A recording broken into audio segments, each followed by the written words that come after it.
창세기서 46장 1절로부터 우리가 한 구절 한 구절 나눠 살펴보기를 원합니다. 이스라엘이 모든 소유를 이끌고 떠나 브엘세바에 이르러 그의 아버지 이삭의 하나님께 희생 제사를 드리니. 아멘. 이제 야곱의 가족, 즉 이스라엘의 가족이 일족이 야곱으로 요셉의 요청에 의하여서 내려가는 그 일정이 시작됩니다.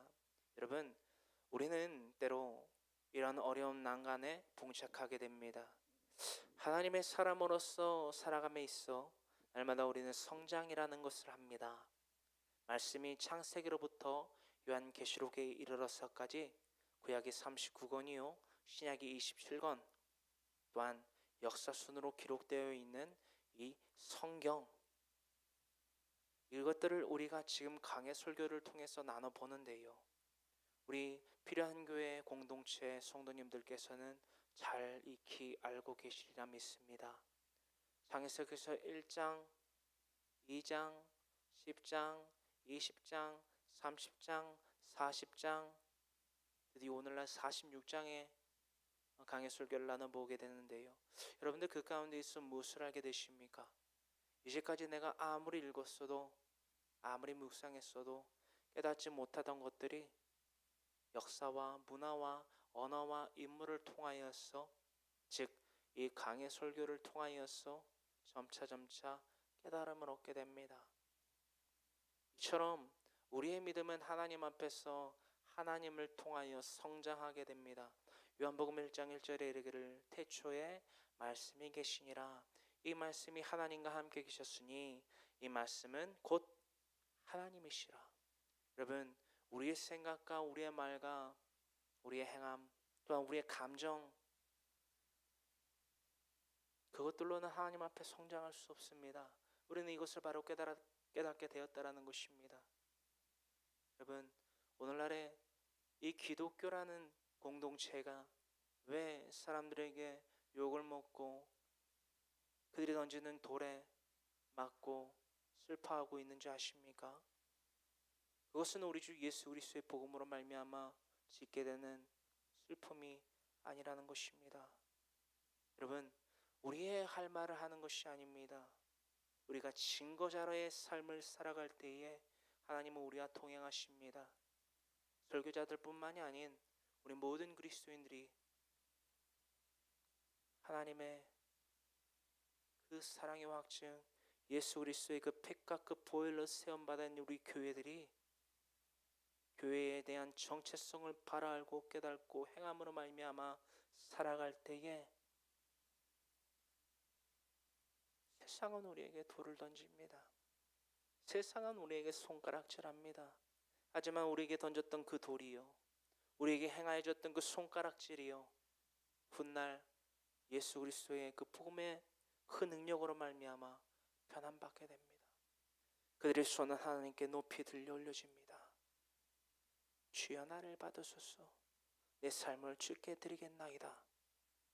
이것이 우리가 먼저 하나님께 드려진 전제의 삶이며, 그 전제의 삶을 통하여서 이 땅의 모든 거민들이 우리와 같이 변화되기를 바라고 애쓰고 힘쓰는 삶, 그것이 바로 그리스도의 삶임을 잊지 아니하시기를 간절히 소망합니다.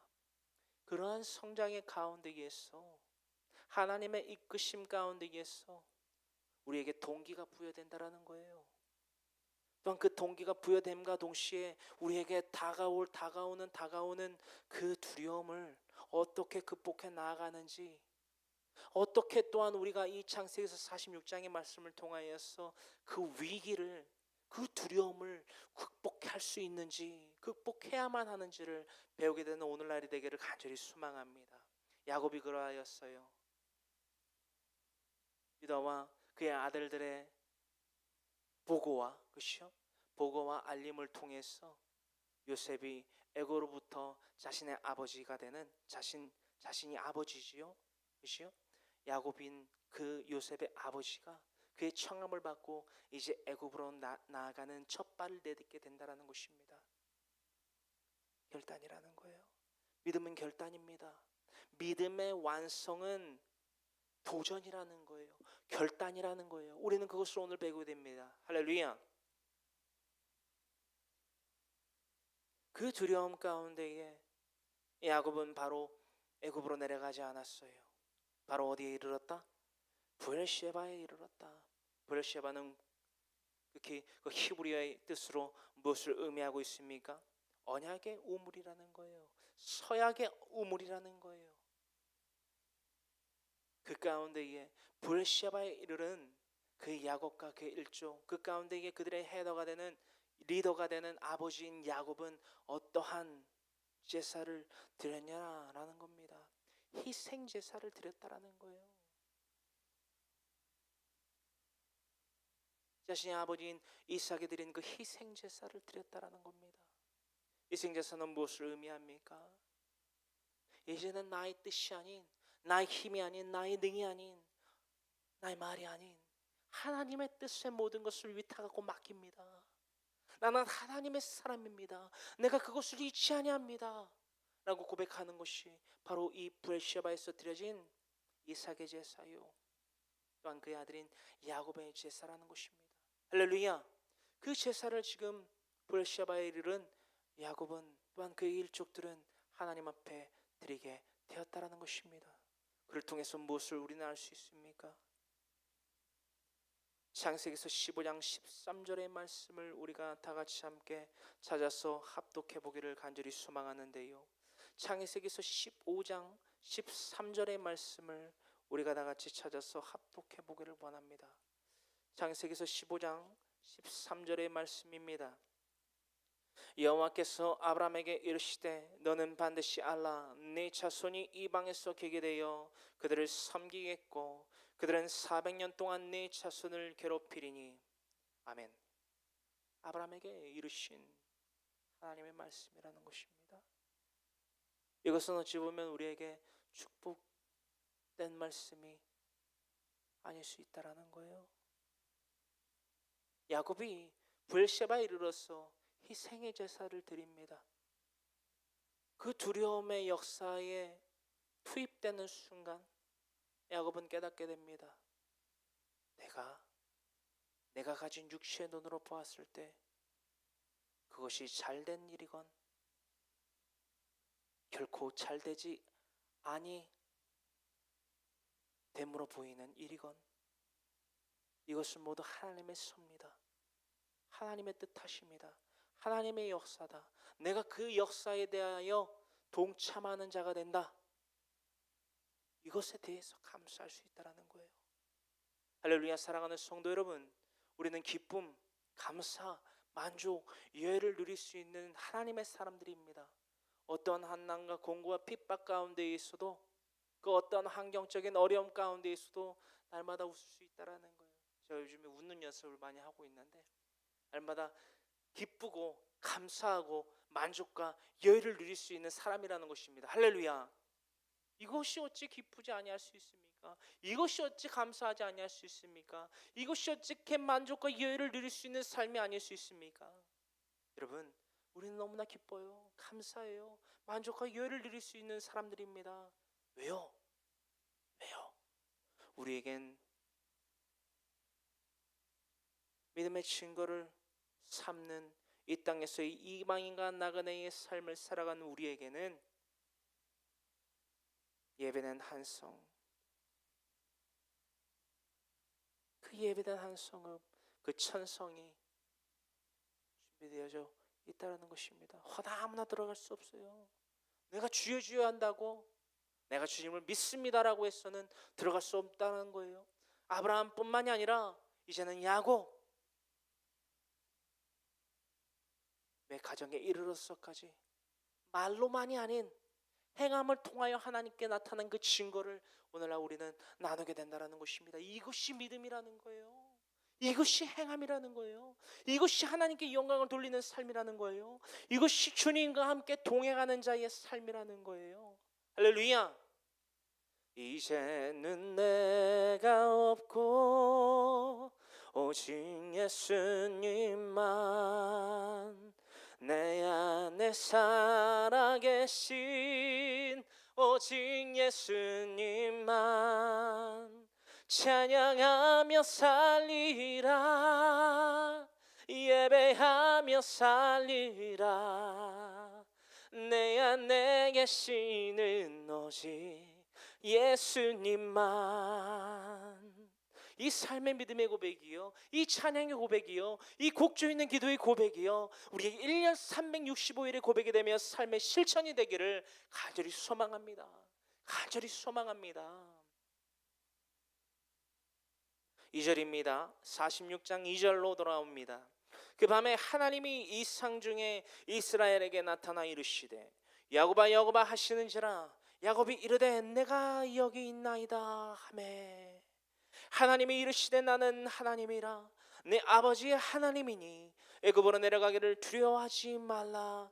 내가 거기서 너로 큰 민족을 이루게 하리라. 아멘. 그 밤에 이상 중에 하나님이 야곱에게 나타나십니다. 이스라엘에게 나타났어요. 그러면서 다시 한번 확약하십니다. 그 민족의 이름을 통하여, 아비야 그 선조의 이름을 통하여 하나님이 이스라엘 민족 가운데에 명하시고 약속하시고 확약하신 하나님의 그 약속을 다시금 이 브엘셰바에서 하나님께 희생의 제사를 드리고 이제 나의 인생은 주님의 것입니다. 나의 모든 말과 나의 모든 필요와 나의 모든 쓸 것을 아시는 주님을 내가 의지합니다. 내가 주님과 함께 동행하는 자가 되기를 원합니다. 내가 그러므로 말미암아 어디에서 무엇을 하든지 형통하는 자의 복을 받기를 간절히 소망합니다라는 믿음의 희생의 제사를 드렸을 때에 주님께서 그 발걸음을 인도하여 주십니다. 여러분, 우리가 계단을 밑에서부터 위로 올라가요. 그 밑에서부터 위로 올라가는, 그렇죠? 경사가 상당한 어디예요? 남산에 있는 계단을 도보로 저도 올라가 봤거든요. 올라가는 그 순간에 힘이 엄청 들어요. 그렇죠? 우리의 자력으로 그 언덕배기를 계단이 잘 만들어져 있어도 언덕의 그 높이 경사 때문에 엄청 올라가기가 힘들다는 것입니다. 제가 그것을 경험했어요. 그런데 누군가가, 나의 친구가, 나를 이끌어주는 나의 스승이 더불어 나아가서 하나님께서 주님이 걸어가신 그 순례자의 길을 지켜 따라갈 때에 너무나 힘들어요. 너무나 그 공고와 핍박이 너무나 심하다라는 거예요. 이 믿음의 순례자의 길을 살아가기가 너무나 힘들다는 거예요. 그 높은 경사만큼이나 너무나 힘들다는 거예요.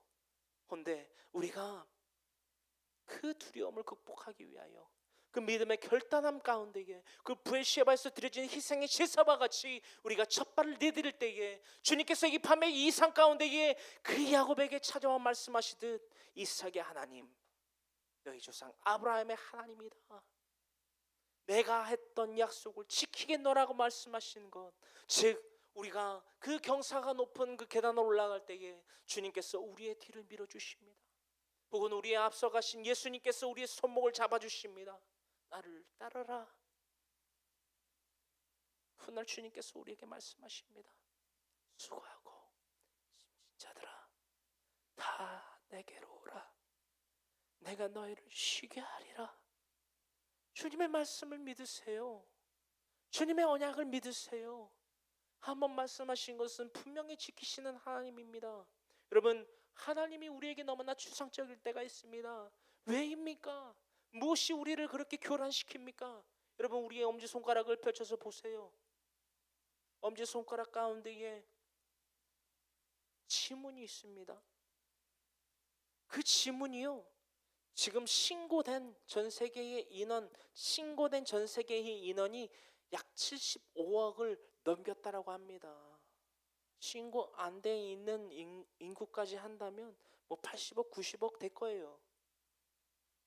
그런데 지금 우리가 방금 지켜봤던 이 손가락에 있는 지분이요, 적어도 그 신고된 인원 75억뿐만이 아니라 이 땅에 살아가는 모든 거민들이요, 이 엄지손가락을 통하여 자신의 아이덴티티를, 정체성을 나타낸다라는 것을 아십니까? 아십니까? 그 어떤 한 사람도 이 지문이 같지가 않아요. 이것은 무엇을 의미합니까? 무엇을 의미합니까?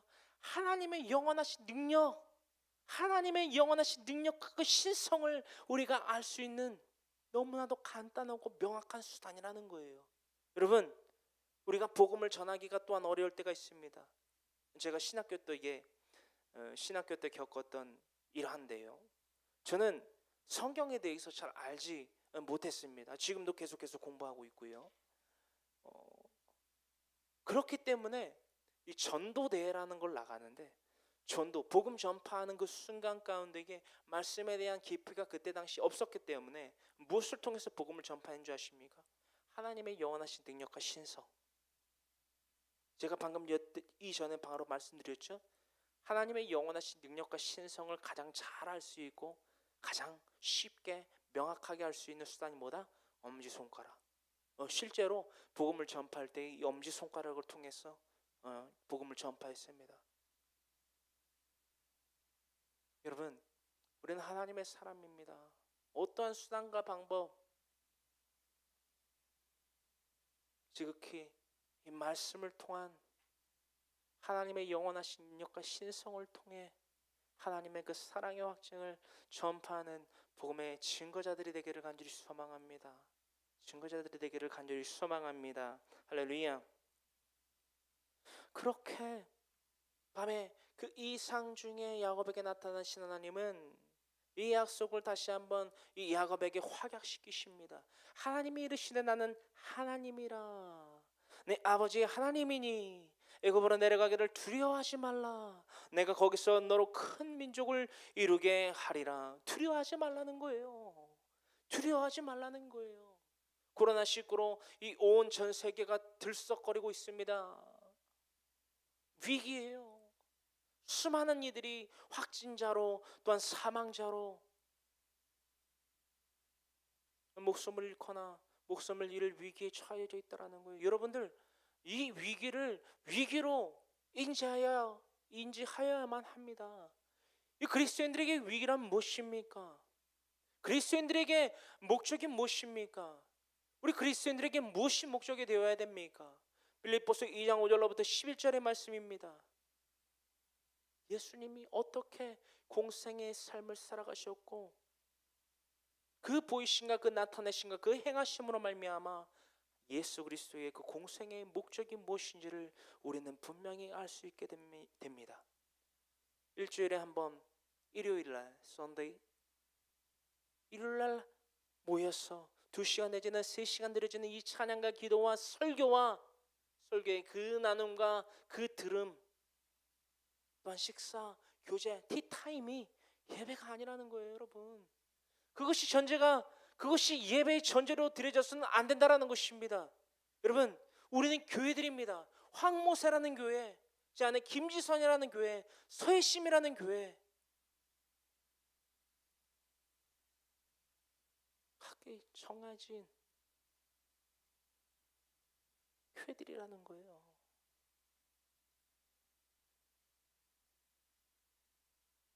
여러분, 우리가 교회에 대한 정의를 분명히 하기를 간절히 소망합니다. 주님의 피값으로 세우신 교회, 그 정의에 맞게, 그 목적과 필요성과 그 기능에 맞게 우리가 살아가야 된다는 거예요. 여러분, 제가 이 질문을 드리기를 원해요. 모여서 기도하지 못하고 찬양하지 못하고 설교하지 못하고 설교를 듣지 못하고 식사를 하지 못하고 티타임을 갖지 못하는 것에 슬퍼하고 낙마하고 낙심하는 이들의 목소리가 들려옵니다. 글들이 보여요. 저는 그분들에 대해서 어떤 책망을 하고자 하는 것이 아닙니다. 어떠한 책임을 묻고자 함이 아니에요. 왜 모르냐라는 거예요. 무엇이 우리를 그렇게 만들었냐라는 거예요. 여러분, 교회라는 1인과 교회 공동체라는 다수, 이것을 놓고 보았을 때에 이 교회와 교회 공동체는 어떠한 공통점을 갖고 있어야만 합니까? 어떠한 공통점을 갖고 있어야만 하냐라는 거예요. 복음 전파의 사명, 그것을 행하는 기능과 목적과 목표를 분명히 동시에 갖고 있어야만 된다는 거예요. 이것이 예배라는 겁니다. 할렐루야. 이 영혼 구령에 대한 힘씀, 그것에 대한 기능적 역할, 이것을 깨닫지 못함 가운데 살아가는 자들은요, 아무리 찬양하고 기도하고 말씀을 읽고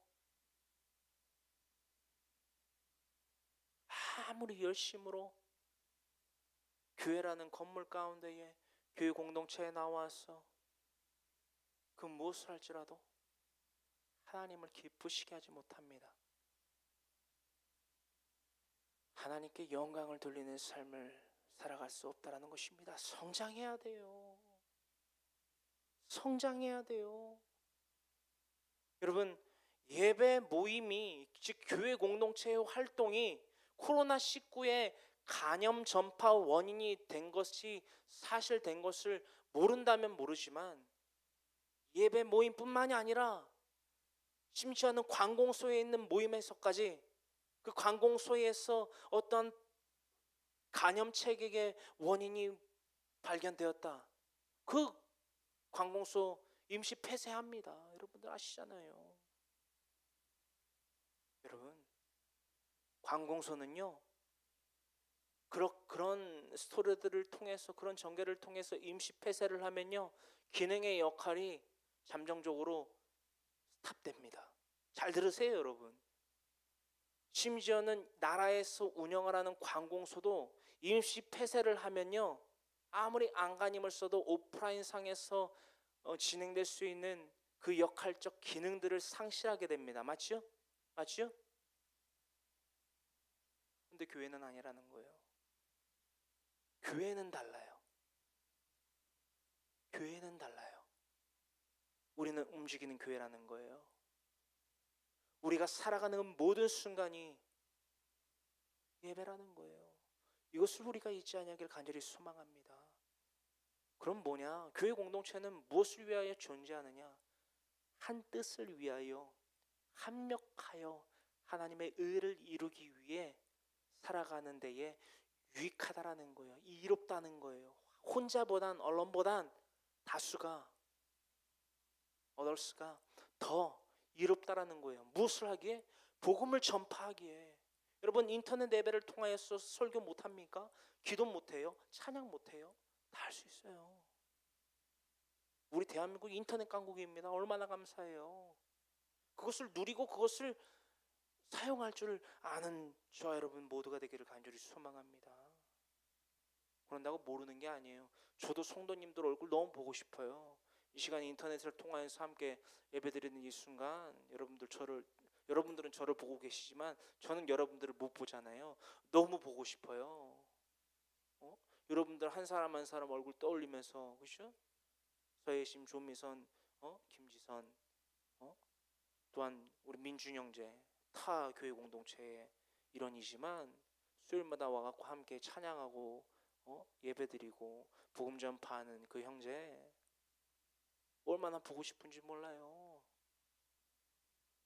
이틀 전에도 통화를 했는데 너무 보고 싶은 거예요. 너무 안고 싶은 거예요. 어떻게 지냈냐고 한 주 동안, 2주 동안 묻고 싶은 거예요. 그걸 못 하잖아요. 그리고 합력해서 하나님의 의를 못 구하잖아요. 지금 합력해서 하나님의 나라를 못 구하잖아요. 복음을 전파를 못 하잖아요. 너무 복음 전파하고 싶은 거예요. 하지만 여러분, 낙심하지 마세요. 슬퍼하지 마세요. 우리가 복음 전하지 아니하면, 그 복음을 전달받고 그것을 믿고 행하지 못하는 그들이 만약에 목숨을 잃게 되면요, 그들은 기회가 더 이상 없어요. 왜? 복음은 들었으나 그것을 깨닫고 믿고 신뢰하고 전파하지 못하는 그리스도인의 삶을 그들은 못 산 상태였기 때문에, 그들이 만약에 목숨을 잃게 되잖아요. 그럼 그걸로 끝이에요. 하나님과 원수된 그 상태, 그들이 죽었단 말이에요. 그럼 백보자 심판 이후에 그들은 어딜 갈까요? 천국에 갈까요? 여러분들 왜 그걸 모르세요? 우리가 슬퍼하고 눈물 흘리고 부르짖어야 될 이유와 대상들이요, 이 교회 공동체에 모이지 못함이 아니라는 거예요. 어떻게 하면 이 환경 가운데서 하나님께 영광을 돌릴까? 이 상황 가운데서 어떻게 기뻐하고 감사하고 만족과 여유를 누리는 가운데에 하나님께 감사와 영광과 기쁨이 될까? 그거에 대해서 여러분들 심령이 가난한 자들로서 살아가기를 간절히 소망합니다. 할렐루야, 할렐루야. 너로 큰 민족을 이루게 하리라고 말씀하십니다.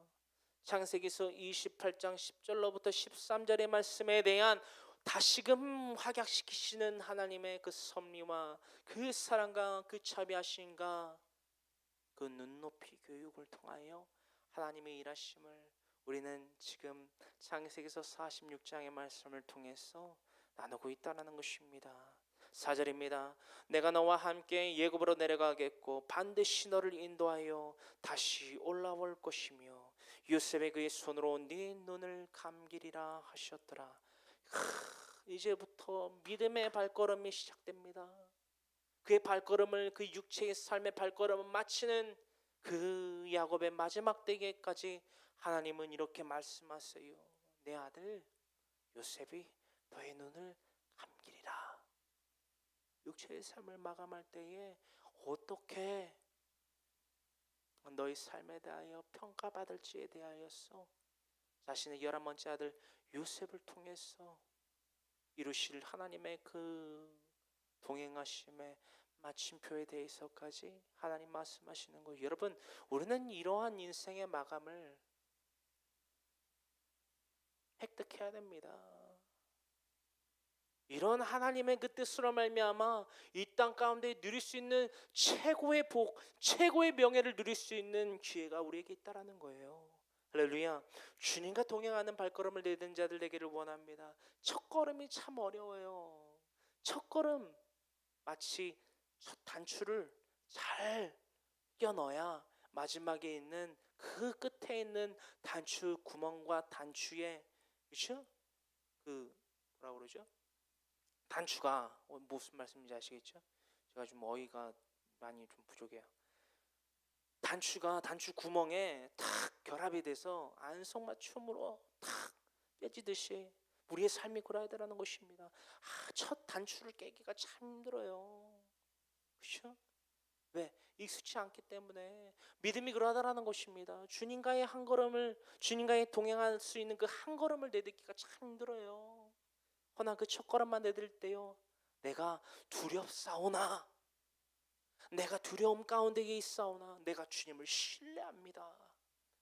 내가 겪고 있는 이 두려움과 이 공포보다 주님에 대한 신뢰가 더 커지기를 간절히 소망합니다. 그러므로 내가 믿음의 첫걸음을 내딛습니다. 주님 나와 동행하여 주시옵소서. 그리스도 예수의 사람들은 이미 그 육체의 정욕과 탐심을 십자가에 못 박았느니라. 그러므로 만일 성령으로 살면 성령으로 행할지니 헛된 영광을 구하여 서로 노엽게 하거나 투기하지 말지니라. 갈라디아서 5장 24절에 26절의 말씀입니다. 그 가운데 25절의 말씀은 우리에게 이 말씀을 사도들을 통하여서 예수님은 성령의 감동을 통하여 우리에게도 하십니다. 만일 성령으로 살면 성령으로 행할지니. 할렐루야. 이것이 무슨 말입니까? 우리가 믿음의 첫걸음으로서 육체의 정욕과 탐심을 십자가에 못 박은 자가 된다면 그 위로부터 주님이 이끌어 주신다라는 거예요. 할렐루야. 이것이 무슨 뜻인지 아시겠습니까? 우리는 힘이 없고 작고 연약한 자입니다. 우리가 그런 속성을 가진, 죄인의 속성을 가진 우리가 무엇을 이룰 수 있겠습니까?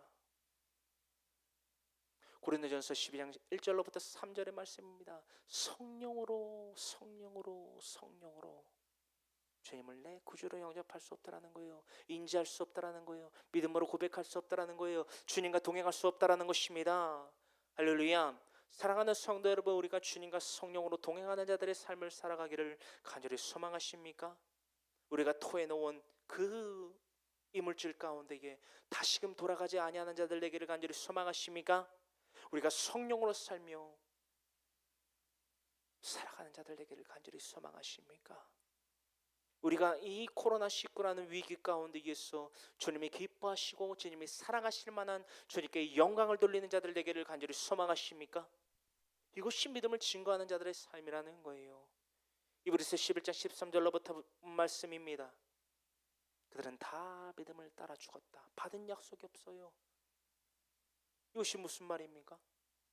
이 믿음의 선진들, 이 구약의 인물들은요, 예수님을 직접적으로 인카네이션, 성육신 사건을 이들은 겪어보지 못했다라는 거예요. 그리고 예수님의 그 입술을 통하여서 내가 반드시 너를 구원하리라, 날마다 자기를 부인하고 자기 십자가를 지고 나를 따르라 라는 말씀을 듣지 못했다라는 거예요. 허나 그들은 믿음을 증거했습니다. 이 땅에서 이방인과 나그네의 삶을 살아갔다라는 거예요. 그들이 나온 바 본향을 생각하였다라면 이미 돌아갔을 우연이와 그렇지 아니함까닭 더 나은 본향을 위하여, 더 나은 본향을 사모함으로 그들은 믿음을 증거했다라는 거예요.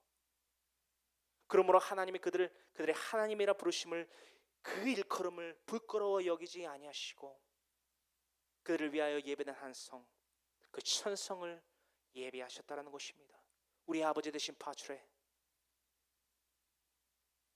그 아버지께서 우리 믿음의 선제들과 같은 삶을 살기를 원하는 우리 믿음의 선제들과 같이 이 땅에서 이방인과 나그네됨을 증거하는 자들에게 한 성을 예배하셨다라는 거예요. 그게 바로 천국이라는 것입니다. 어떤 장소의 개념이 아니에요. 여러분, 우리에게 있어서의 그 천성은 장소의 개념을 초월합니다. 무엇을 초월합니까?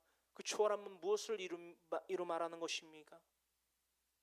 하나님과의 원수되었던 관계를 청산한 이후에 날마다 우리의 형제들의 발을 씻겨줌으로 말미암아 청결한 자가 되고 우리의 두루마기를 날마다 빠는 자 됨으로 말미암아 우리가 훗날 천성을 들어가기에 부족함 없는 성령의 사람들로서 성화의 삶을 살아간 자들로서 하나님께 보상을 받는다는 거예요.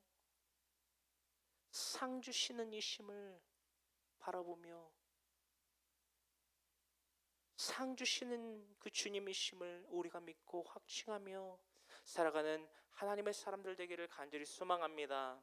간절히 소망합니다.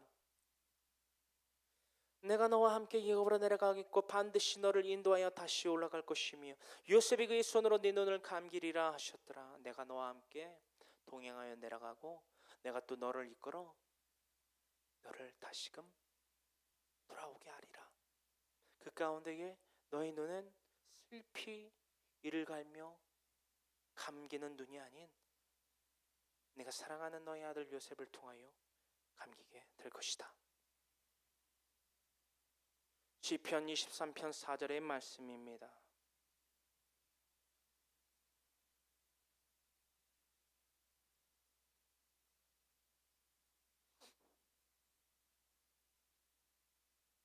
다윗의 시를 통하여서 하나님은 우리에게 이 권면의 말씀, 책망과 바르게 함과 하나님의 의로 우리를 교육하시기를 소망하십니다. 시편 23편 4절의 말씀입니다. 내가 사망의 음침한 골짜기로 다닐지라도 해를 두려워하지 않을 것은 주께서 나와 함께 하심이라. 주의 지팡이와 막다기가 나를 안위하시나이다. 아멘. 야곱은 예수님 하나님의 그 이상을 통하여서 이 말씀을 받았다라는 거예요. 네가 애굽으로 나와 함께 내려가겠고 또한 나와 함께 언약의 땅 가나안으로 올라오리라. 그리고 너의 눈을 너의 아들 요셉을 통하여서 함께 되리라. 이 어찌 기쁜 소식이 아닐 수 있습니까? 이 어찌 감사한 말씀이 아닐 수 있습니까? 이 어찌 만족과 여유를 누리지 아니할 수 있는 말씀입니까? 그러합니다. 노년의 때에 이르게 된 야곱의 그 가나안 땅으로부터 베르시바 그리고 이 밤의 이상 가운데 나타나신 하나님의 그 준하심과 그 명령하심,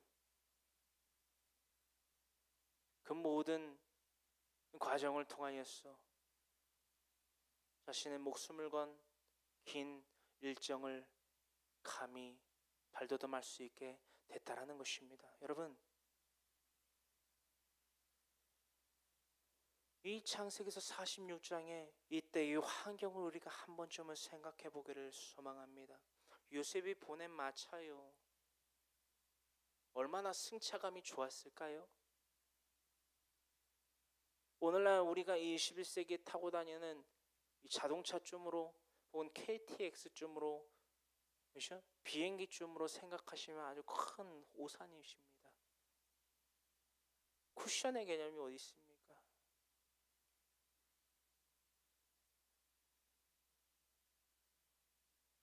어떤 치안에 대한 개념이 어디 있습니까? 그 머나먼 여정을 행하여 나아갈 때에 어떤 도적대가 그 야곱의 무리들을 공격할 줄 압니까? 심지어는 요셉의 즉 청함으로 말미암아 애굽 땅에 내려가서 어떠한 핍박과 어떠한 시험과 어떠한 공격을 그 애굽 땅에 있는 이방인들로부터 받을 줄 압니까? 뭐 두려웠다라는 거예요. 말씀의 기초는요 바로 우리입니다. 이게 무슨 말씀입니까? 무슨 말씀의 기초가 우리입니까? 말씀의 투영의 대상이 바로 나 자체가 돼야 된다라는 거예요. 나라면 어떻게 했을까? 여러분 말씀을 읽으실 때요 우리가 비련교회 성도 여러분들께서도 성경 통독을 저와 함께 진행을 하고 있는데 이 성경 통독이든 묵상이든 그 대상은 바로 투영되는 그 대상은 바로 나 스스로가 되어야만 합니다. 나라면 이 상황 가운데에서 어떻게 했을까? 나라면 이 상황 가운데에서 어떻게 했을까? 오늘은 그렇다면 나라면 어떻게 했을까? 야곱의 상황이 나였으면 어떻게 했을까? 이것을 중점적으로 우리가 투영시키기를 간절히 소망합니다. 5절입니다. 야곱이 브엘시바에서 떠날 새 이스라엘의 아들들이 바로가 그를 태우려고 보낸 수레에 자기들의 아버지 야곱과 자기들의 처자들을 태우고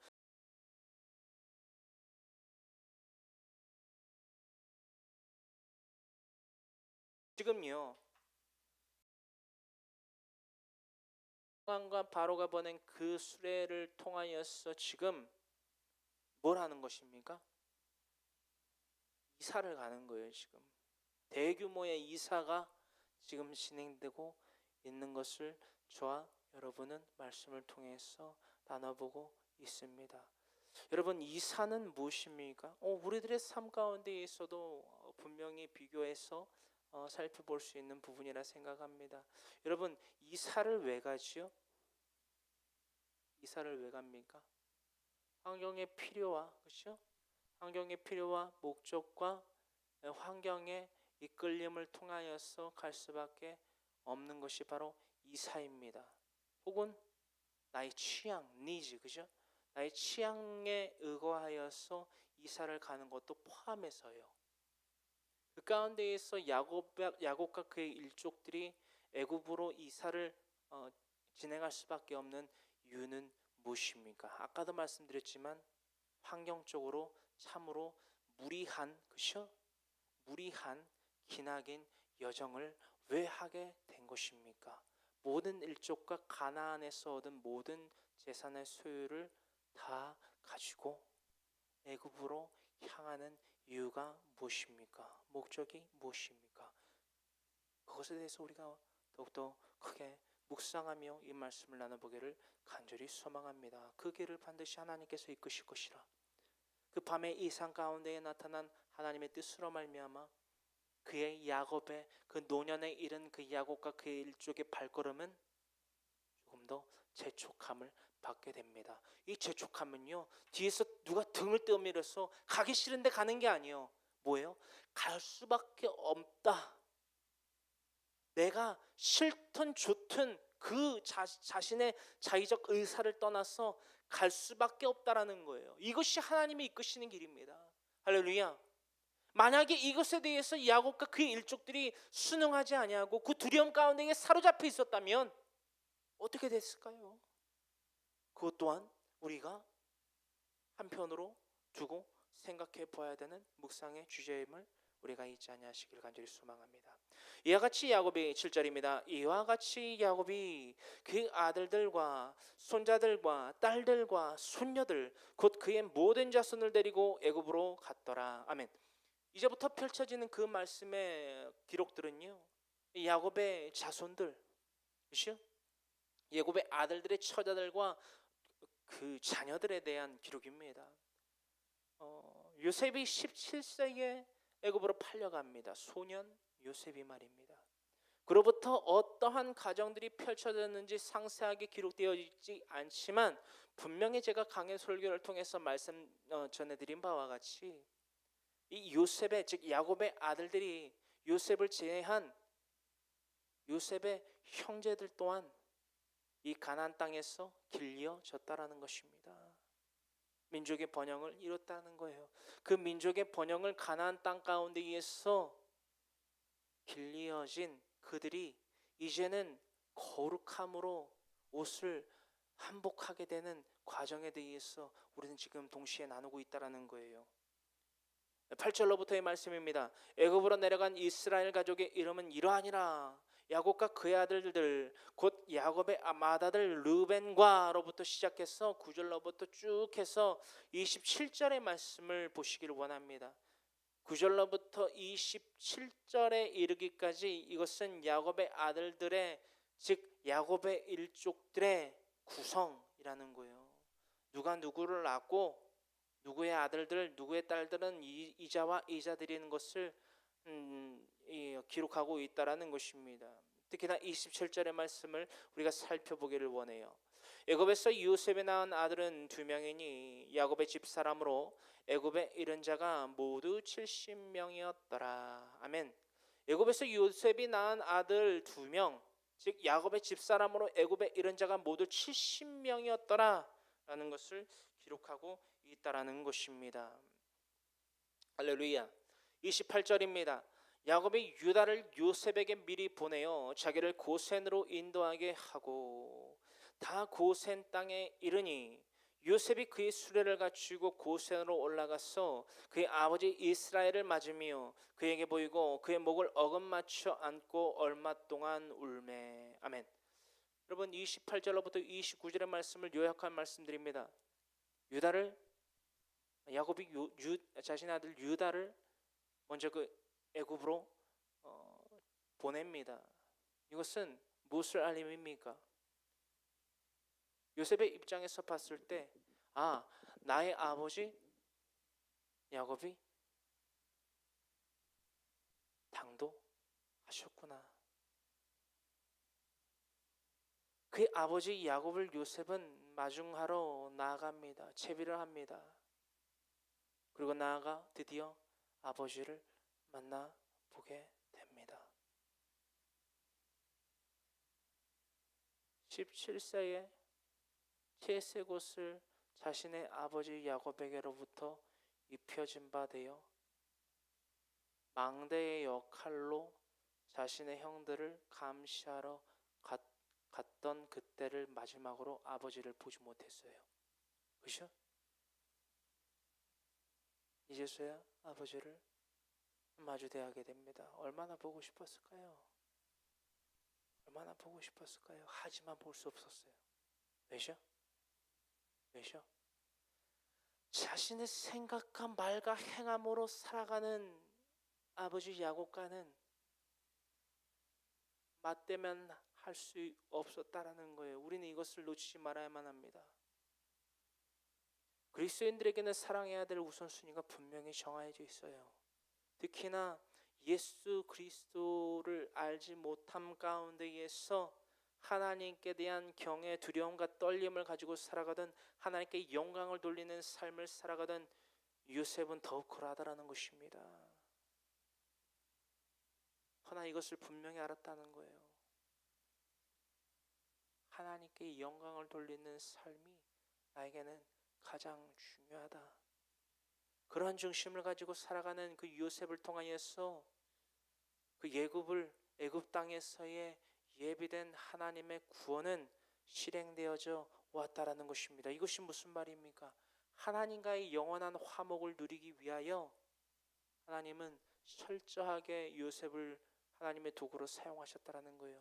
그 도구로서 그 기능적 역할과 목적에 합한 요셉은 크게 쓰임 받습니다. 단순한 어떠한 자신의 육정으로 인하여 그렇죠? 민족에 대한 일족에 대한 정으로 인하여 하나님의 뜻을 그르칠 수 없다라는 거예요. 하나님께 영광을 돌리는 삶을 어긋나게 할 수 없다라는 거예요.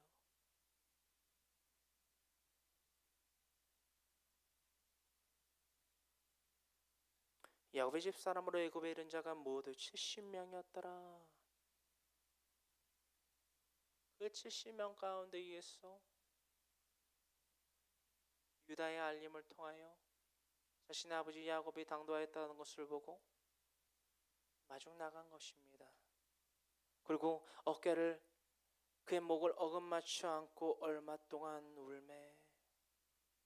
30절 이스라엘이 요셉에게 이르되 네가 지금까지 살아있고 내가 네 얼굴을 보았으니 지금 죽어도 족하도다. 아멘. 여러분들 야곱의 마음이 어땠을까요? 내 아들 요셉이 17세에 사라졌어요. 그 형제들이 요셉에게 내가 입혀준 그 야곱의 입장에서요, 내가 입혀준 채색옷이 피로 흥건하게 적셔져서 내 손에 안겨졌어요. 형제들이 말하는 거예요. 요셉은 어디 간지 모르겠고 이것만 남았습니다. 요셉 옷에 짐승들의 피를 묻혀서 아버지한테 갖다 줬다라는 거예요. 그만한 동족 상반이 어디 있습니까? 그만한 인면 수심이 어디 있어요? 그들의 죄악과 그들의 죄악에 대한 뭐라고 그러지요? 불순한 알리바이, 그죠? 불순한 알리바이를 통하여서 야곱에게 요셉이라는 아들은 이미 죽은 아들이었습니다. 죽은 아들이었어요. 그러나 살아난 거예요. 살아난 것입니다. 유다가 아버지인 야곱에게 요셉이 살아있다 함을 처음 말했을 때에 야곱은 믿지 않았습니다. 45장 27절의 말씀처럼 믿지 않았다라는 건 내가 볼 수 없다. 내가 그를 보기 전에는 믿을 수 없다. 하지만 그 애굽 땅으로의 그 출발하는 그 첫 발을 어떻게 내디뎠냐라는 거예요. 브엘셰바 말고요. 가나안 땅에서 첫 발을 내디딜 때 어떤 계기를 통해서 내딛게 됐냐라는 거예요. 이것이 점진적인 믿음의 성장인 것을 우리가 분명히 눈여겨봐야만 합니다. 그리고 우리 심령 가운데 새겨야만 돼요. 하나님은 우리에게 무리한 것을 요구하지 않습니다. 점차. 어린 아이가, 이제 막 태어난 갓난 아이가 어떻게 토마토 스파게티를 먹겠냐는 거예요.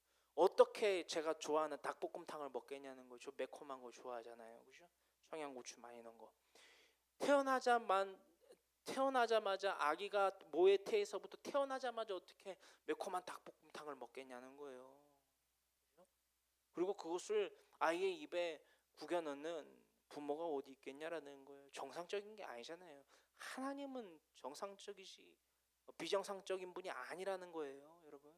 눈높이 교육이 분명히 있다라는 거예요. 야곱이요, 이스라엘이요, 그 이름값을 하지 못하는 이스라엘이요, 하나님의 눈높이 교육을 받고 있다라는 것을 우리는 이 사실을, 이 말씀을 통해서 확인하게 된다라는 겁니다.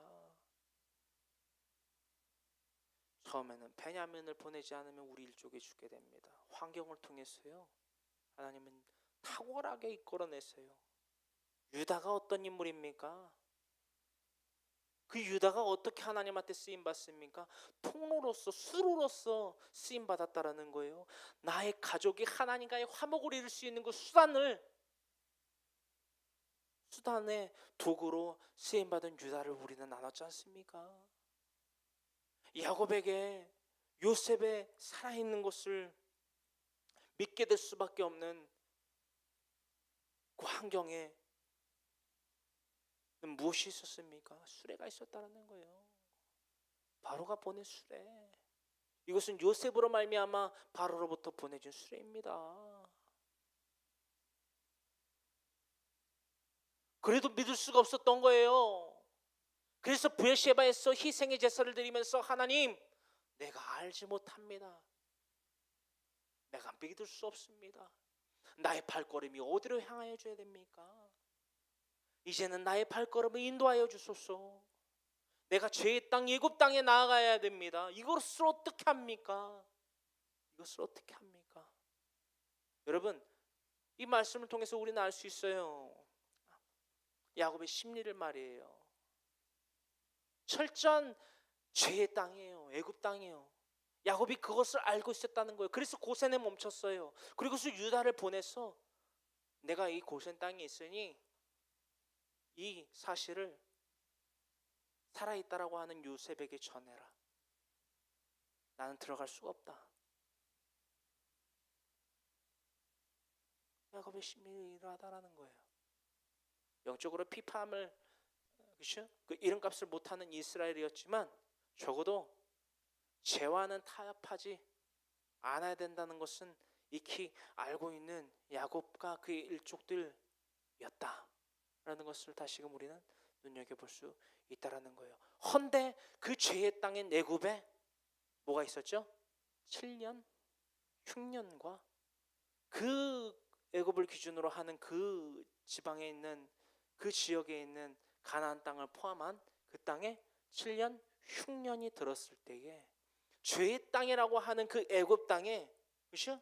야곱은 자신의 아들들을 보낼 수밖에 없었다. 이게 기가 막힌 거예요, 여러분. 이게 진짜 하나님의 한수인 거예요. 어떤 말씀인지 아실까요? 죄의 땅인데 내가 살아야 되잖아요, 여러분. 나의 일족이 살아야 되잖아요. 그럼 그 죄의 땅에 발을 들일 수밖에 없다라는 거예요. 희한하죠? 이게 하나님의 한수인 거예요. 우리의 지각적인 능력으로는 깨달을 수 없고 말할 수 없고 행할 수 없는 건데 하나님의 환경을 통해서 일하시는 거예요. 그렇다고 저는 여러분들에게 죄와 타협을 하라는 말씀을 하는 것이 추호도 아닙니다. 지금 그 말씀의 주제를 강해 설교를 통해서 나누고 있고 말입니다. 할렐루야. 그러한 상황 가운데에서 야곱이 요셉에게 이릅니다. 내가 지금까지 살아있고 내가 그 살아있는 얼굴을 보았다. 즉 내가 네 얼굴을 보았으니 지금 죽어도 족하도다. 여러분, 어떠한 사건과 참 이 상황이 매치되지 않으세요? 일맥상통으로 믿을 수 없었다. 뭐 하기까지는? 보기 전까지는. 예수님이 부활하신 것을 예수님의 제자들이 봤습니다. 살로메와 막달라 마리아와, 그렇죠?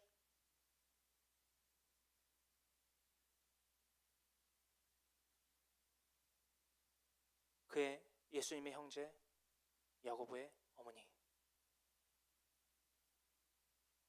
이제는 제자들이 봅니다. 누구를 제외한? 디두모라 하는 도마를 제외한 제자들이 보게 됩니다. 그때 가운데에 2차로 그 제자들에게 나타났을 때에 도마는 없었어요. 우리 도마는 말했어요. 난 믿을 수 없어. 그러나 예수님이 나타나십니다.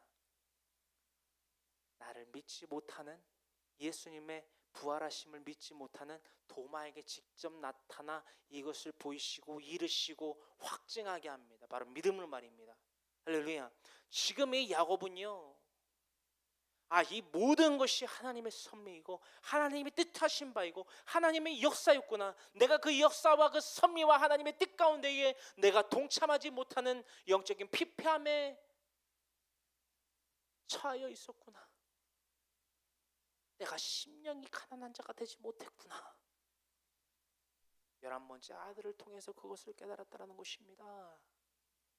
나의 생각과 말과 행함으로는 그 무엇도 이 죄로부터 벗어날 수가 없구나. 나의 생각과 나의 말과 나의 행함으로는 기쁨과 감사와 만족과 여유를 누릴 수 없구나. 이것을 깨달았다는 거예요. 여러분, 이 요한복음 20장 25절로부터의 말씀을 함께 살펴보기를 원합니다. 요한복음 20장 25절의 말씀입니다.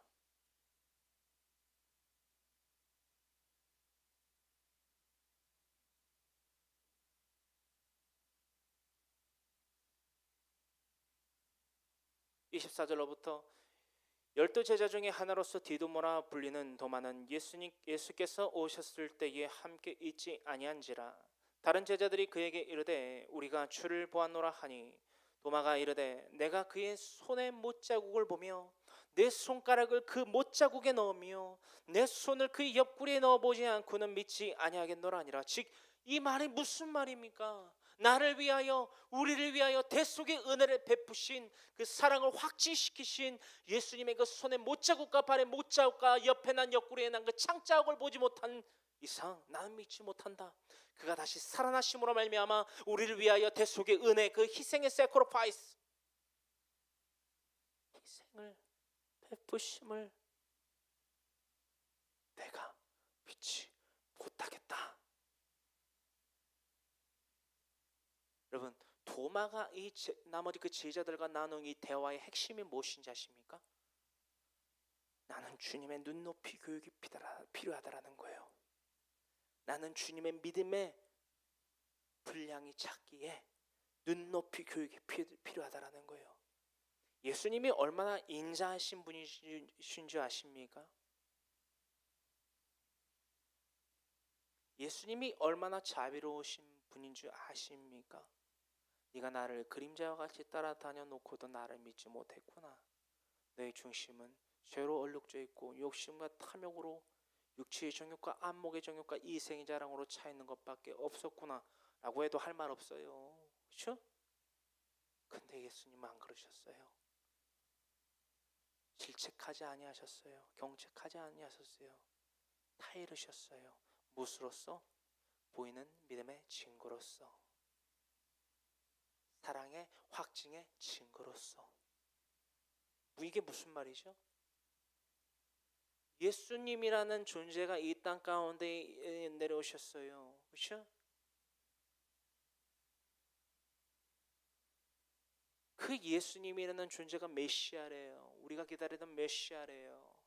이것을 어떻게 믿겠냐라는 거예요. 단지 십자가에 매달리심으로 말미암아 예수님의 메시아라는 것을 믿게 한다? 수많은 기적과 이사를 베풀어서 예수님의 메시아임을 믿게 한다?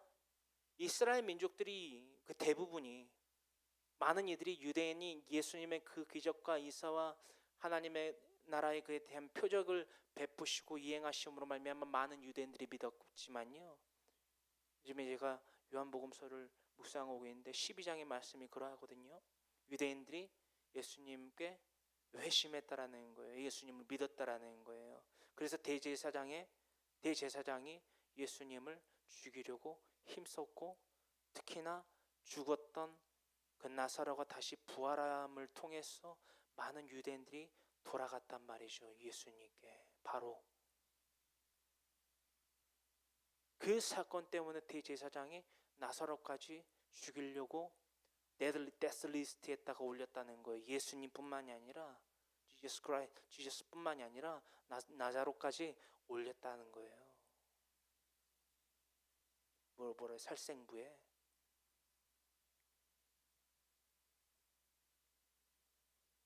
도마에게도 예수님을 그림자와 같이 따라다녔던 이 도마에게마저도 이런 보이는 증거가 필요했어요.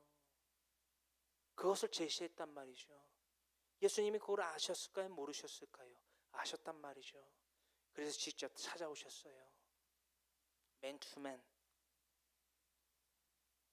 맞대면으로 참 특수한 혜택을 얻었죠. 오늘 나누고 있는 야곱뿐만이 아니라 이 디두마라고 하는 이 도마 또한 참 특수한 혜택을 하나님께 얻었다라는 거예요.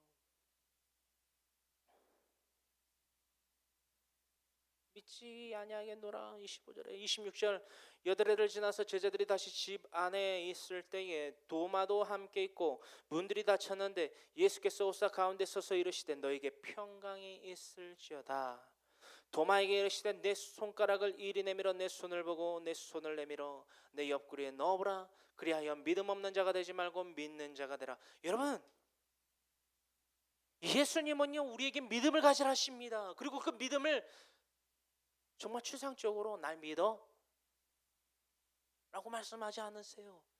믿음을 가질 수밖에 없는 수단을 통해서 우리에게 이 눈높이 교육을 통해서 우리에게 믿음을 더하여 주신다라는 것입니다. 할렐루야. 야곱이 그랬지요.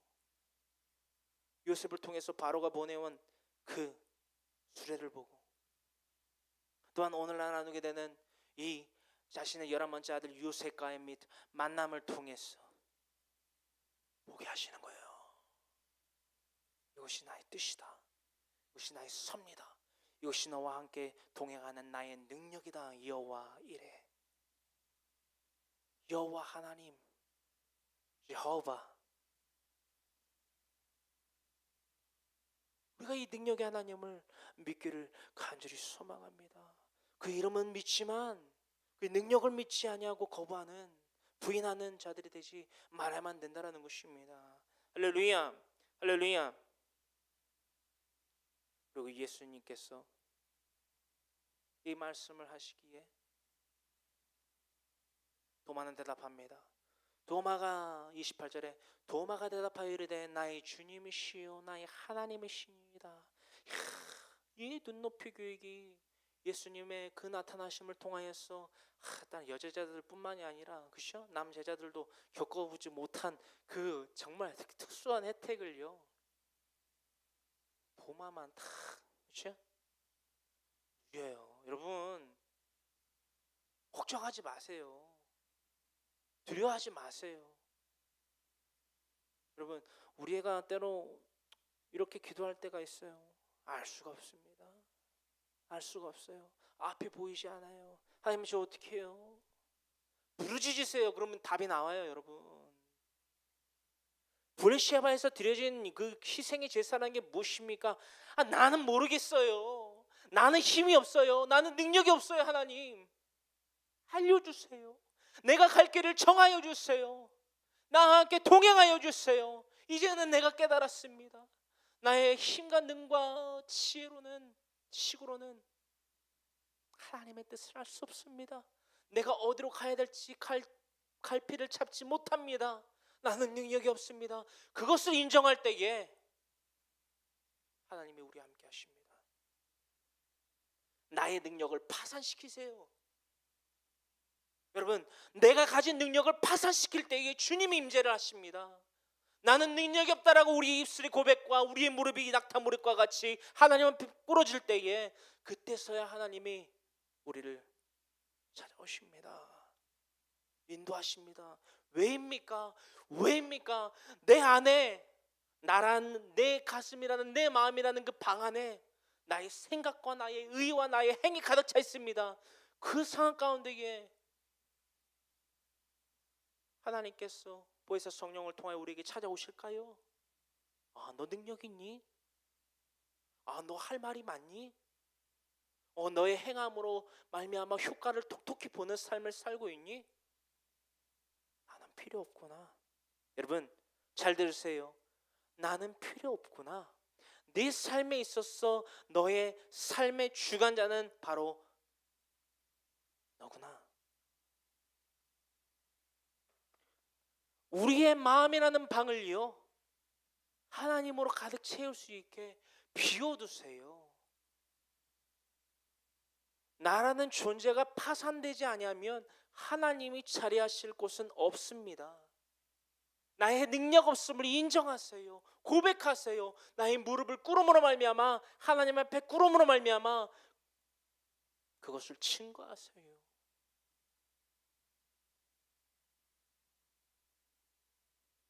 주님께서 말씀하세요. 정말 이것은 그렇습니다. 에이구 정말 이게 한마디가 저는 묵상됐어요. 에이구 녀석아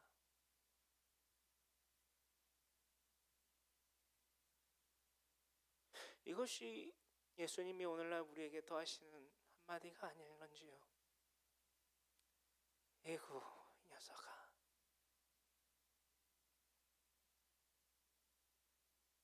29절입니다. 예수께서 이르시되 너는 나를 본고로 믿느냐? 보지 못하고 믿는 자들은 복되도다 하시니라. 나의 손에 난 못자국과 나의 발에 난 못자국과 나의 옆구리에 난 창자국을 보고서야 나를 믿느냐? 헌데 이것을 너희가 알기를 내가 원하노라. 나를 보지 못하고도 나를 믿는 자는 복이 있으리라.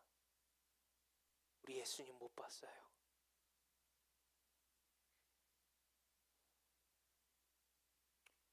주님의 피값으로 세워진 우리 교회들이 정말 하나님이 기뻐하실 수 있는 특별한 수단이 있습니다. 이것이 바로 그거라는 거예요. 우리는 제자들과 같이 여제자들과 같이 회심한 유대인들과 같이 예수님을 보지 못했어요. 근데 예수님을 믿는다고 그래요. 이게 기가 막힌 겁니다. 이게 기가 막힌 거예요. 이게 기가 막힌 거예요. 예수님 본 분 계십니까? 이상과 환상과 꿈에서 말고요. 실제로 예수님의 손에 난 못자국과 발에 난 발자국과 옆구리에 난 창자국을 도마같이 보신 분 있으십니까? 없다라는 거예요. 근데 예수님을 믿는데요. 예수님을 믿음으로 말미암아 그것을 확증하여 증거하는 전파자의 삶을 살아가기 위해서 날마다 자기를 부인하고 자기 십자가를 지고 예수님을 따르는 자들이 되겠습니다라고 해요. 놀랍지 않으세요?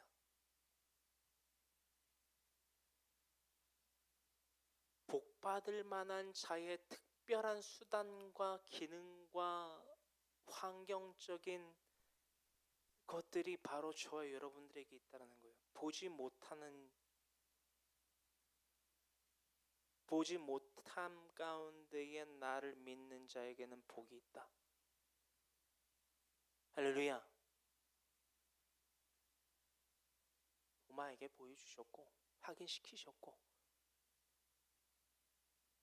희생의 제사로 말미암아 하나님께서 우리에 대한 자기의 사랑을 확증하셨느니라. 이 로마서 5장 8절의 말씀을 이루신 예수님의 희생의 제사에 대한 흔적들을 마크들을 도마는 보고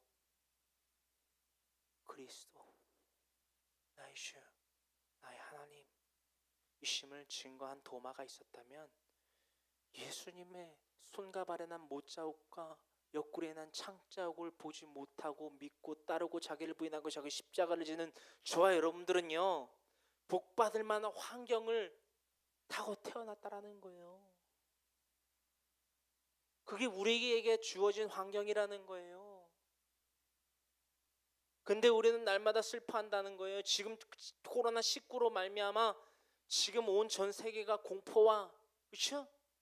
서로에 대한 핑계와 서로에게 던지는 그 돌팔매 가운데에 우리는 그 가운데 그들이 코로나19로 인해서 질병을 얻고 고통 가운데에 신음하며 죽어갈 때에 그들의 영혼에 대한 구령에 대한 관심보다는 우리가 모여서 기도하지 못하고 찬양하지 못하고 설교 듣지 못하고 설교하지 못하고 네?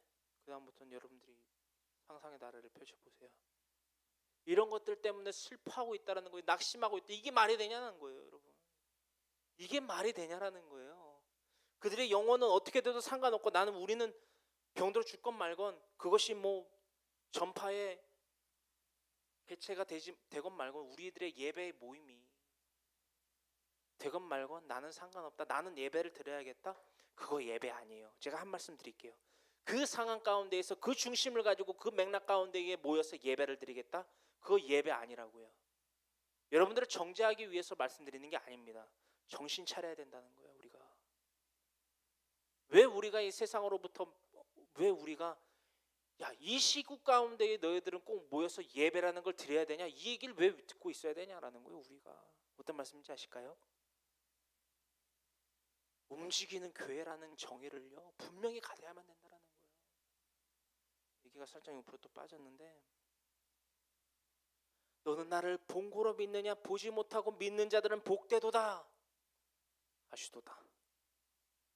이 말씀에 대해서 마태복음 5장 3절로부터 그 산상수훈 가운데 팔복을 동시에 묵상하시기를 간절히 바랍니다.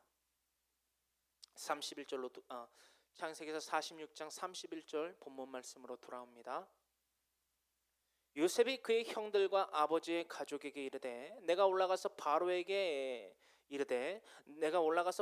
아뢰어 이르기를 가나안 땅에 있던 내 형들과 내 아버지의 가족이 내게로 왔는데 그들은 목자들이라 목축하는 사람들이므로 그들의 양과 소와 모든 소유를 이끌고 왔나이다 하리니 바로가 당신들을 불러서 너희의 직업이 무엇이냐 묻거든 당신들은 이르기를 주의 종들은 어렸을 때부터 지금까지 목축하는 자들이온데 우리와 우리 선조가 다 그러하니이다 하소서. 애굽 사람은 다 목축을 가증히 여기나니 당신들의 고센 땅에 살게 되리이다. 아멘. 지금 계속해서 고센 땅이라는 곳이 나와요. 이 고센에 대해서 우리가 나눠보기를 간절히 소망합니다. 고센은요 히브리어로 땅의 언덕이라는 뜻을 갖고 있습니다. 고센은 히브리어로 땅의 언덕이라는 뜻을 갖고 있어요. 이 고센 땅은요 우리가 이 본문에서 알고 있듯이 알 수 있게 되듯이 목축에 알맞은 땅이라는 거예요. 목축에 알맞은 땅이라는 거예요. 풀이 무성하고 또한 그 양들에게 공급할 수 있는 물이 넘쳐나는 곳이었다라는 것이 역사적인 사실로 우리가 드러난 것을 알 수 있습니다. 또한 이 고센 땅은요 역사적으로 야곱 즉 이스라엘과 그 가족들이 출애굽 때까지 머물렀던 곳을 바로 고센으로 우리가 나누고 있게 된다라는 것입니다. 또한 이 고센 땅은요 일명 람세스라고 창세기에서 47장 우리가 나누게 될 11절의 말씀에 기록되어 있고요. 또한 소환들이라고 또한 표기하고 있습니다. 람셋 혹은 소환들이라고 표기하고 있는데요. 특히나 이 소환들에 대해서는 시편 78편 12절과 43절에 기록되어 있습니다. 소환들이라고 기록되어 있는 그 정의하고 있는 말씀은요. 시편 78편 12절과 43절 그리고 앞서 말씀드렸던 람세스 혹은 람셋이라고 지칭하고 있는 것은 바로 우리가 앞으로 나누게 될 창세기서 47장 11절에 기록되어 있다라는 것입니다. 목축업에 대해서부터 나누기를 원합니다. 야곱 즉 이스라엘의 민족들은요 목축업을 하고 살아가던 자들이라는 것입니다. 허나 애굽 땅의 애들은 달랐어요. 그 목축업에 대해서 가증히 즉 낮게 얕보아 자신들의 기준에 있어서 거룩히 구별되지 못한 행위들로서 치부시키고 있었다라는 거예요. 그래서 그들이 거하여 있지 않은 고센 땅에 야곱과 그 이스라엘 민족들은 거류하게 되었다라는 것입니다. 여러분 이것을 통해서 우리는 알 수 있습니다.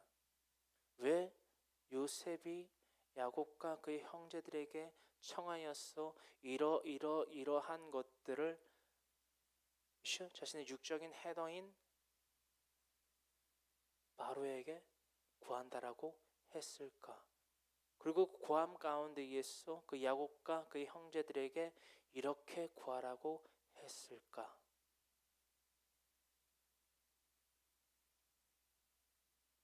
첫째로 야곱의 두려움에 대한 심리가 방영되어 있습니다. 어떤 심리지요? 애굽 땅에서 어떠한 사건과 사고들이 터져 날지에 대한 우려가 아직 가시지 않았다라는 것입니다. 요셉 또한 하나님의 영에 감동된 요셉 또한 그 야곱의 우려와 같은 앞길을 내다보고 있었다라는 것입니다. 물과 기름은 섞일 수 없습니다. 그것은 분명합니다. 그것은 분명해요. 물과 기름은 결코 섞일 수가 없습니다. 이것은 단지 곡식이 떨어져서 2번 왕래하며 그렇죠? 요셉을 통하여서 곡식을 얻게 된 것과는 차원이 다릅니다. 지금 이 야곱의 일족들은 자신의 모든 가나안 땅에서 얻은 수유를 다 이끌고, 그죠? 요셉에게서 난 자녀들을 포함하여 총 70명이, 그죠? 고센 땅에 거하게 된 이유가 바로 여기에 있다라는 것입니다. 요셉이 그것을 알고 있었어요. 요셉이 그것을 알고 있었어요. 하나님의 뜻으로 말미암아 이 땅 가운데 내려왔지만 이 땅에 있는 자들과는 섞여서는 안 된다. 왜요? 저는 이렇게 묵상하게 됩니다. 이것 또한 하나님의 섭리, 하나님의 눈높이 교육 중에 하나이다. 단지 브레시아바에서 드려진 희생의 제사로서 그 하나만으로 하나님과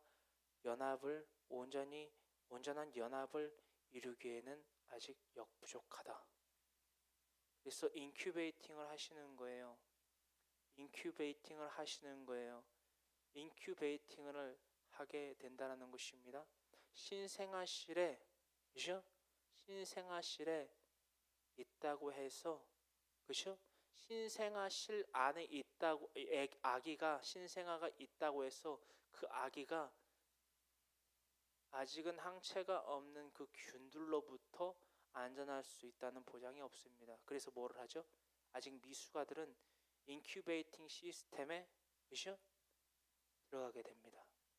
이 고센이라는 지역이 바로 그 신생아실이 애굽 온 땅이라면, 온 전역이라면 고센은 신생아실 안에 있는 인큐베이팅 시스템이라고 생각하시면 됩니다. 그렇게 하나님 앞에 길러졌어요. 뭐지요? 하나님의 영이 감동된 요셉과 같이 죄로부터 멀리, 하지만 하나님의 언약과 약속을 이행하시고 이루시고 확약하신 것들을 실천하시기 위하여 인큐베이팅 시스템을 체결하셨다 라는 것입니다. 이 인큐베이팅 시스템을 체결하는 데에 쓰임받은 이가 또한 요셉이었다. 언제까지? 출애굽을 하기까지. 이 고센 땅에서 민족에 대한 구원을 본격적으로 예배하게 하셨다. 그래서 47장 그리고 창세기의 마지막 장까지 우리는 나눠보게 될 것입니다. 오늘 이 강해 설교를 통해서 깨달은 것이 무엇입니까? 우리가 의심하고 낙심할 수밖에 없고 낭망할 수밖에 없고 누군가를 탓할 수밖에 없고 핑계할 수밖에 없고 힘들어할 수밖에 없는 상황 가운데에서 한 걸음만 내디디면 돼요. 이 한 걸음이 뭐다? 내가 뭘 하겠다가 아니에요. 여러분 잘 들어보세요. 내가 뭘 하겠다라고 하는 순간 그 사람은 게임이 끝납니다. 어떤 게임이? 내 안에 하나님이 없다라는 거예요. 나를 파산시키지 못하게 하는 것이 바로 내가 뭘 해보겠다는 거예요. 내가 뭘 해보겠다. 브레시아바에서 드려진 희생의 제사의 본 목적은요, 나는 힘이 없다예요. 여러분, 주님, 나는 이제 이 능력이 없습니다. 나는 나의 갈바조차도, 나의 갈피조차도 못 잡는 어린 아이입니다. 노년의 야곱이요, 이 고백을 한 것 같이 미없다라는 거예요.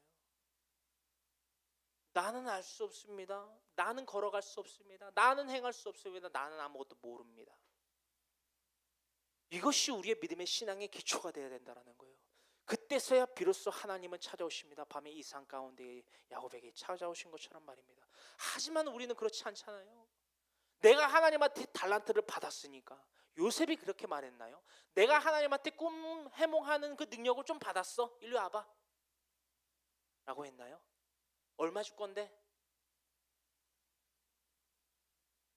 요셉이 그랬나요? 하나님이 바로 에게 대하여 좋은 말씀을 하실 겁니다. 하나님께 영광을 돌릴 때에 나의 평행적으로 선의를 베풀 수 있다라는 거예요. 우리는 그 사실을 나눴습니다. 이것을 알고 이것을 알지 못하고는 너무나 큰 차이예요. 왜? 신앙의 그 믿음의 첫걸음을 내디딜 수 있느냐 내지 못하느냐의 차이거든요. 여러분, 나의 능력 없음을 인정하고 하나님 앞에 무릎 꿇고 그것을 고백드렸을 때에 그때서야 나의 빈 방에, 그죠? 나의 생각과 나의 의와 나의 행함으로 채워져 있던 나의 이 마음의 빈 방에 하나님이 찾아오시세요. 여러분, 오늘 이것들을 분명히 깨닫기 원해요. 두려움이요, 핍박이요, 환경적인 어려움이요, 왜 없게요? 있어요. 있을 수밖에 없어요. 이게 왜 있냐? 하나님을 찾게 하시려는 환경적인 섭리예요. 요셉이 구덩이에 들어가고 싶어서 들어갔습니까? 그 옷을 벗김 받고 예수님과 같이 그 채색 옷을 벗김 받고 찢김 당하고 아버지에게 죽은 아들이 되고 싶어서 됐습니까? 핍박이에요. 환경적인 기근이에요. 그 가운데에서 요셉은 깨달았습니다. 내가 하나님하고 동행할 수 있는 방법, 내가 하나님의 그 섭리로 말미암아 하나님의 동행하심으로 말미암아 형통한 자가 될 수밖에 없는 방법에 대해서 연구했다는 거예요. 그게 뭐다? 무릎 꿇음이에요. 나를 비워냄. 나는 능력이 없습니다. 나는 하나님 없이는 아무것도 할 수 없습니다. 그런데 우리는 얘기한다라는 거예요. 하나님 잠깐 옆에 있어요. 내가 좀 해보고요, 해봤다가 안 되면 그때 콜 할게요. 무슨 하나님이 그런 존재입니까? 우리에게 언제부터? 안 돼요. 안 돼요. 아내가 저한테 많이 웃으래요. 머리도 짧게 밀어가지고 많이 웃으래요. 많이 웃을게요. 많이 웃고 기쁨으로 하나님의 말씀 전파하기를 원하는데요. 제가 머리를 깎은 이유는요 있어요. 뭐냐면 내가 더욱더 하나님한테 엎드리기를 원합니다. 내가 더욱더 전심으로 하나님께 집중하기를 원합니다. 이 코로나19라는 이 위기의 이 환경이요, 저를 더욱더 하나님한테 초점을 맞추게 되었습니다. 예배 동안에 2번 정도 말씀을 드렸는데 코로나19뿐만이 아니라요, 여러분, 왜 위기를 위기로 느껴야만 하냐면요, 우리가 무엇이 위기냐면요, 단지 그들의 목숨을 잃으면 위기가 아니에요. 그 목숨을 잃는 자들 가운데에서 구원을 접하지 못하거나 구원을 전해 들었으나 그 복음을 전해 들었으나 그 복음을 믿고 신뢰하여 전파하는 자들의 삶을 살지 않다가 죽는 자들은요 기회가 없다라는 거예요. 이제는 무슨 기회가요? 하나님과의 영원한 사귐, 하나님과의 영원한 연합을 이룰 수 있는 기회가 없다라는 거예요. 왜? 하나님과의 원수된 그 상태 그대로 죽었기 때문에 이제는 기회가 없다라는 거예요. 복음을 제시를 받았으나 그 제시된 복음을 받고 들음에서 받고 신뢰하여서 예수님에 대해서 궁금해하지 않고 예수님의 그 섭리에 동참하지 않고 하나님이 걸어가신 순례자의 길을 따라 걷지 아니한 상태에 있어 만약에 죽음을 맞이했다, 그들은 그걸로써 that's it, 끝나는 거예요. 끝나는 게 무슨 의미죠? 지옥에 갈 수밖에 없어요. 이게 말씀을 통해서 하나님이 우리에게 가르쳐 주신 진리라는 겁니다. 이것을 거스르고 말하는 자는 이단이에요. 이것을 거슬러서 말하는 자, 아니다, 그들은 기회가 있다라고 말하는 자는 이단인 거예요. 분명히 말씀드려요. 이단이에요. 하나님은 그런 복음을 가르치신 적이 없습니다. 이것이 우리가 벼랑 끝에 내몰린 자가 되어서 복음의 사신이 되어야만 하는 이유입니다. 여러분, 내 아빠가요, 내 엄마가요, 내 동생이요, 내 친지가요, 내 이웃이요, 내 이웃들이요, 나의 아들 딸이요. 교회라는 건물 가운데에 나와 앉아있다고 안심하지 마세요. 천만의 말씀이에요. 천만의 말씀이에요. 천만의 말씀이에요. 건물은 교회가 아니에요. 건물은 교회가 아니에요. 그 건물 가운데 모여서 아멘 아멘 하면서 기도한다고, 설교 듣는다고, 찬양한다고 예배 아니에요. 복음을 위해서 사는 자가, 복음 위해서 사는 자의 삶이 예배예요. 그 가운데에 찬양, 기도, 말씀, 설교, 교제, 성경 나눔, 성경 공부, 티타임, 식사타임, 부수적인 것들. 말라기서의 말씀을 보아 우리는 다 알 수 있습니다. 거룩히 구별되지 못한 예배에 대해서 하나님 그거 안 받으세요. 말라기서 그리 많은 장이 있는 장이 서가 아닙니다. 말라기서 한 주 동안 읽고 묵상하시고 깨달음을 얻기를 원해요. 무지한 자 그대로 살지 않게 하시려고 이 성경 66권을 우리에게 더하여 주셨는데 우리는 교회가 무엇인지도 몰라요. 움직이는 교회들이 되기를 간절히 소망합니다.